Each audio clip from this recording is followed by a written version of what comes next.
Hey guys, time for another update on the car. What I'm working on now, as you saw on a previous episode, I've got the easybeat or the dent puller machine welder.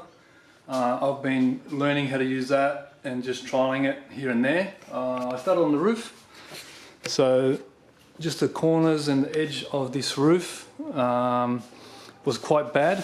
So I had a rather large dent there, a couple of dents all along. Yeah, unknown as to what caused it. A friend of mine, George, had a very funny theory, but I'll let him explain that theory. The good old walk see you later theory.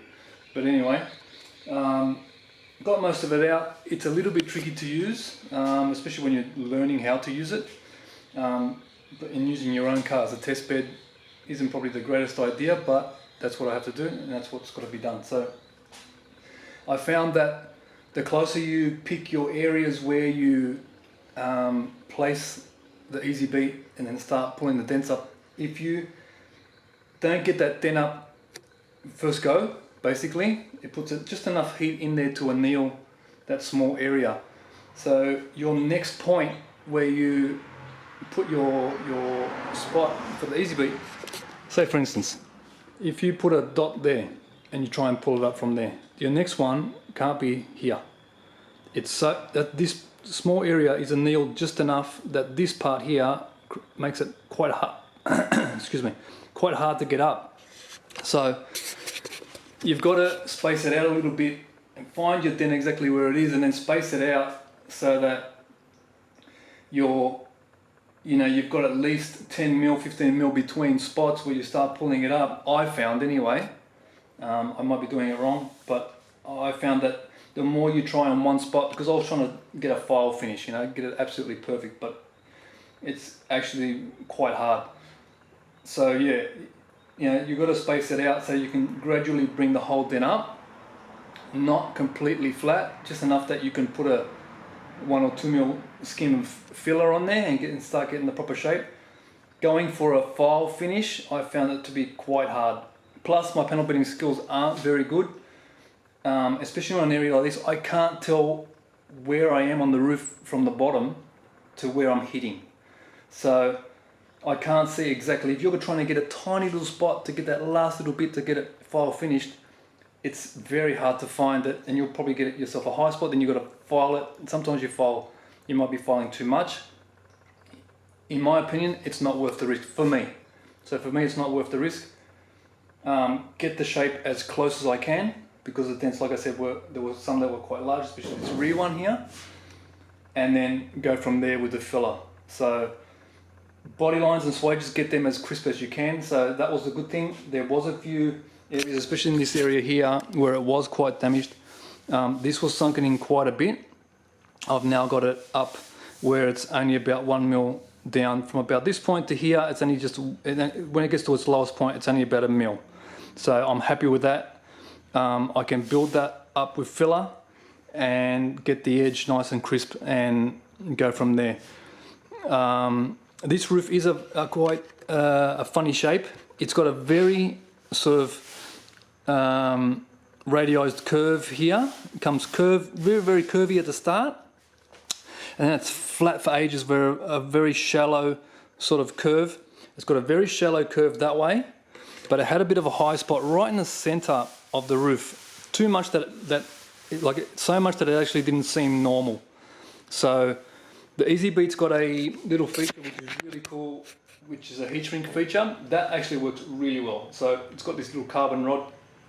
You just pass it along. You're just basically like rubbing that stick along the metal, and it heats that area just enough that it sinks it in. And anneals it at the same time too, so it sort of strengthens it. That works really, really well. So I did that in this area here and got it down quite a bit. There is just a tiny area there that I'll have to bring out, so I'll have to remove the epoxy here and just shrink that area there as well, because I can sort of feel it. It's still a little bit sort of cresty, where it just sort of peaks right there and then just starts sloping down, and it doesn't seem natural enough for the rest of the curve of the roof. So for all I know, I could be ruining the roof, but it doesn't seem normal enough to me for the rest of the shape. There's no way that just from here to here there could be this, you know, steep sort of crest that comes up like that compared to the rest of the roof. But the one funny shape is that as it curves here, when it gets to the C pillar here, it starts to flatten out, and from about this point here to the back of the roof, the back of the roof edge, it's completely sort of flat. Like I said, very tiny, shallow sort of curve, but it's almost completely flat. And so this corner, when you've got a curve here and then it starts to flatten there, this corner, this point from here to here, starts to become a very shallow sort of curve.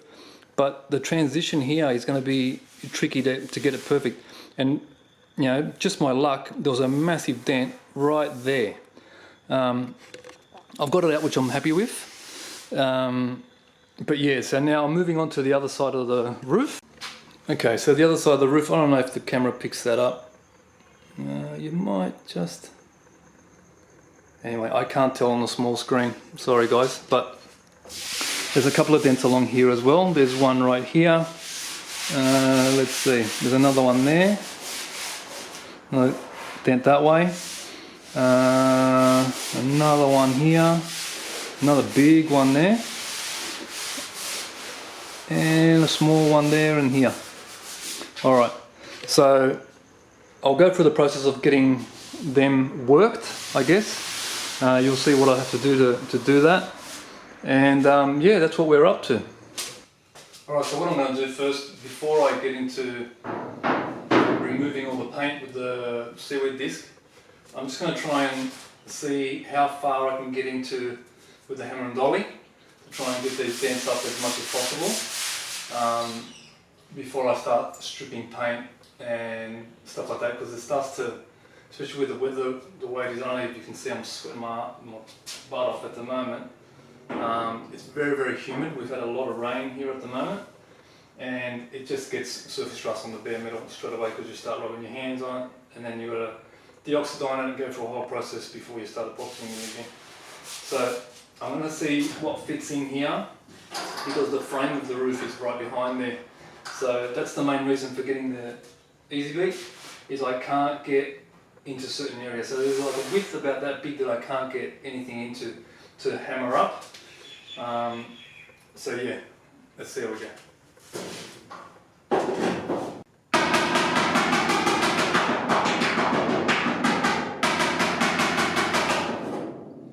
Too far back.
Okay, so the stripper disc has removed all the epoxy from the area that I want.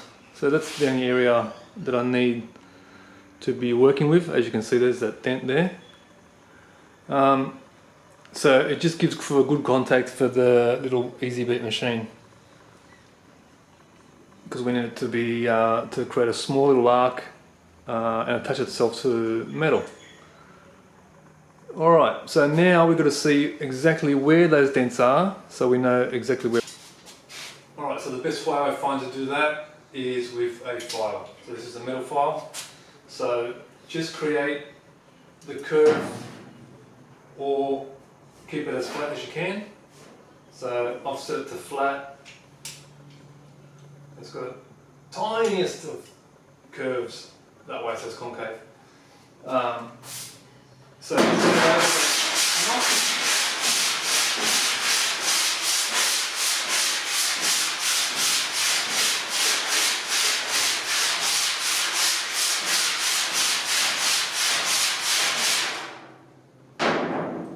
it just starts shaving or filing.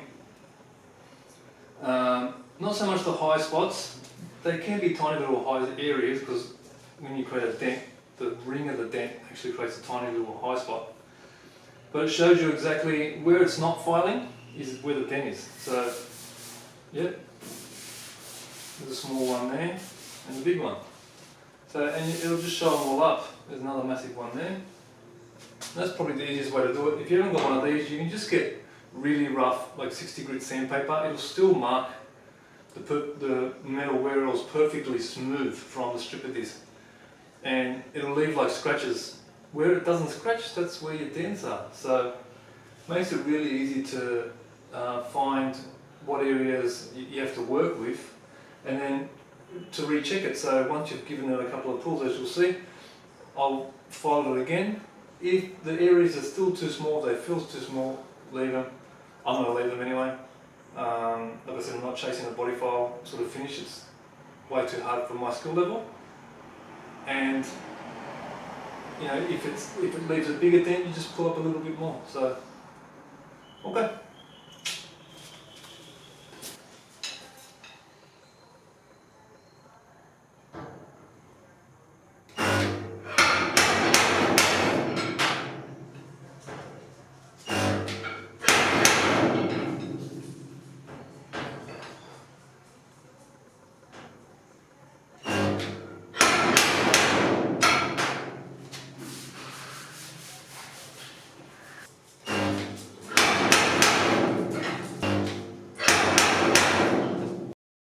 Alright, one thing that might happen is when you pull up too hard, and you create tiny little high spots. So see that there, that's a high spot. There where I've filed. Use the file back over it to see exactly where I'm at. And yeah, it's created little high spots. So you just get the hammer, give it little taps down and get it back down again. Just with the corner of the hammer. Once you've done that, yeah, you can either, I'm pretty happy with that, it just needs a skim. So just get those little highs down, give it a little bit more filing and see if the dent's any bigger. Otherwise, good to go for filler.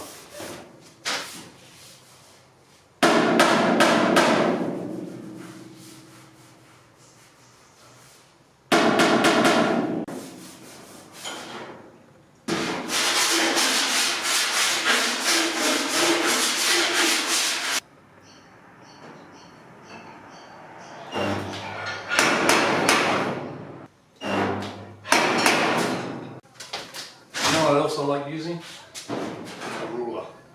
Now I know that the roof isn't straight, it's got a slight curve to it, but to compare differences in how much you've actually affected the roof and how much you've actually affected the dent that you're working on, it's a great tool. So you're basically using that light that's over there or any light that's behind the ruler to shine through, and anything else wherever the ruler sits against the roof line blocks that light.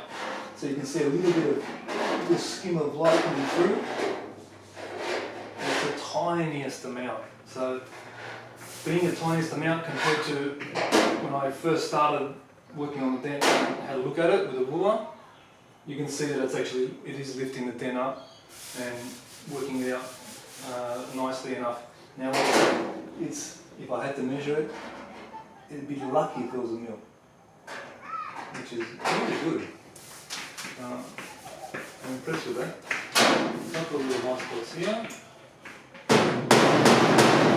Down.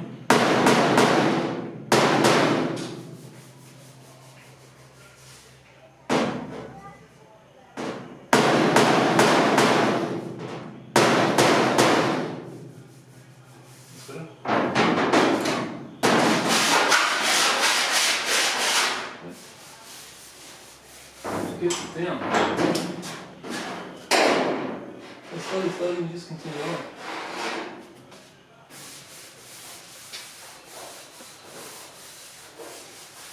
And that's it, and you just work your way along the dents.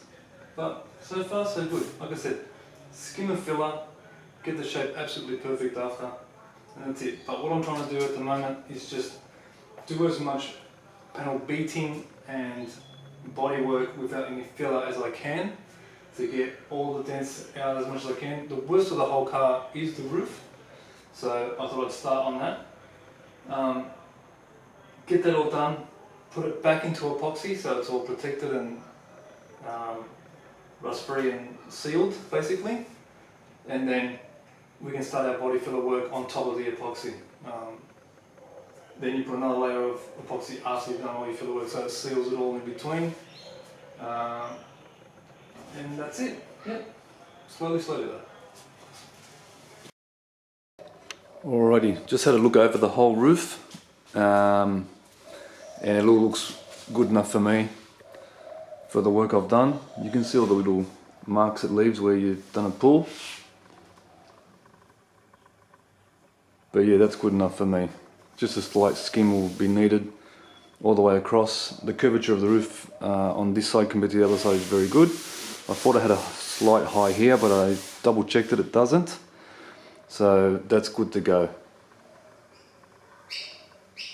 Alright, but I've got to return back to the other side. There's still a slight high I've got to get down there with the shrinker.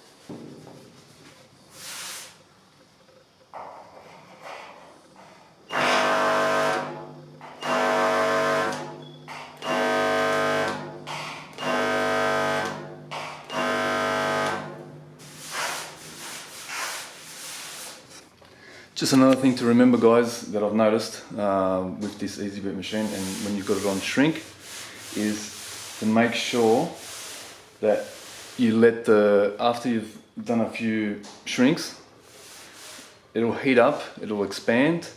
Make sure you let it cool again to its position that it wants to get into before you continue on with your shrinking. Sometimes you can over shrink.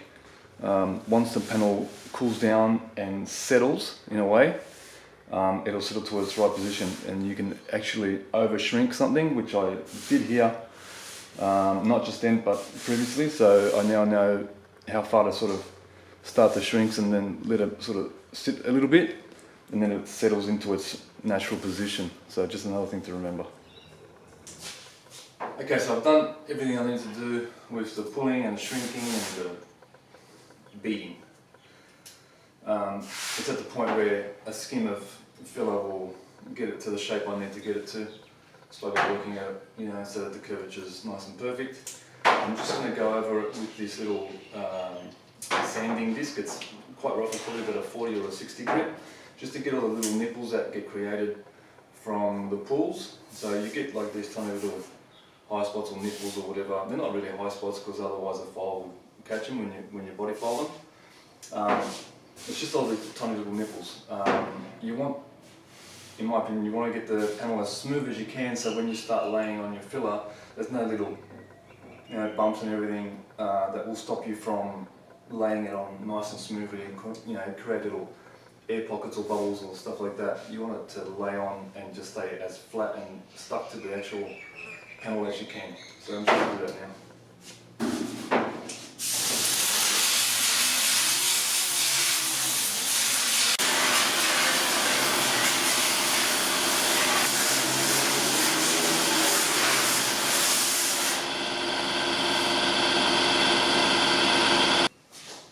Okay, so the next part of the process is the cleaning or the treating of the metal stage. Okay, so from rubbing my hand, over the panel, you know, checking for highs and lows and how things are going, it leaves all surface rust all over the panel. You might be able to catch a bit of it from there. It just gives you a slight sort of brown tinge. From here you can see it's quite bad. So first step is wax and grease remover, just to get all the grease and you know, oils from your fingers off as much as you can. And then we'll rust converter, not rust converter and sealer, just rust converter, which is just the acid. That eats away all the rust, just with a little bit of a Scotch-Brite pad. Rub it all over, then damp cloth, just to clean it all off, get most of the excess off, and then methylated spirits to neutralise it and make it stay in that nice clean bare metal state. After that, we'll epoxy prime it, and it's sealed and done.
That's it.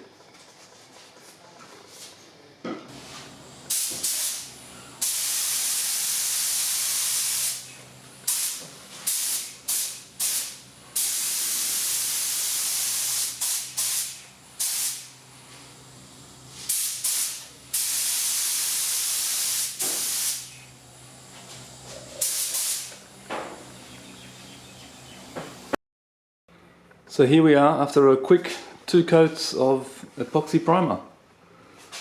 That's what it looks like.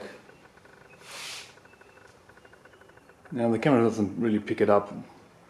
It still has, like I said, little areas that are high and low which need a skin of filler, but at least now it's sealed and protected, ready for bodywork. So that's the roof done.